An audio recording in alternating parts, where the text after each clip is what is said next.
High ভোল্টের বিদ্যুতের টাওয়ারে উঠে পড়লেন এক যুবক, নাম বিপ্লব রায়। প্রায় ৩৩,০০০ ভোল্টের হাই টেনশন টাওয়ারের মাথায় উঠতেই বিষয়টি লক্ষ্য করেন স্থানীয় বাসিন্দারা। হুলস্থুল কাণ্ড।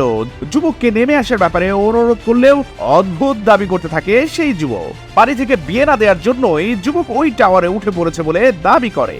বিয়ে পাগল যুবকের কাণ্ড দেখে অবাক হয়ে যান সকলেই।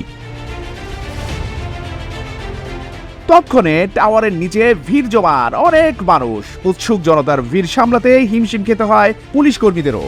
রীতিমতো হ্যান্ড মাইক দিয়ে ওই যুবককে নিচে নেমে আসবার অনুরোধ জানাতে থাকেন পুলিশ ও দমকল কর্মকর্তারা।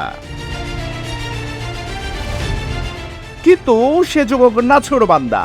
সে দাবি জানায় তার বাবাকে আসতেই হবে, তাকে বিয়ে দেওয়ার ব্যাপারে অঙ্গীকার করতেই হবে। বিপদ বুঝে পুলিশ কর্তারা ছুটে যান ওই যুবকের বাড়িতে। প্রায় ২ ঘন্টা পর বাবা এসে পৌঁছলে মৌখিক প্রতিশ্রুতি দিলে টাওয়ার থেকে নেমে আসে সেই ছেলে। শেষ হয় ২ ঘন্টার টান টান উত্তেজনা। হাঁপ ছেড়ে বাঁচেন পুলিশ কর্তারাও, স্বস্তির নিঃশ্বাস ফেলে উপস্থিত জনতাও। শেষে ওই বিয়ে পাগল যুবককে দিয়ে বুঝলেখা লিখিয়ে নেয়ার পরেই বাবা ছেলেকে বাড়িতে পৌঁছে দিয়ে আসে পুলিশ।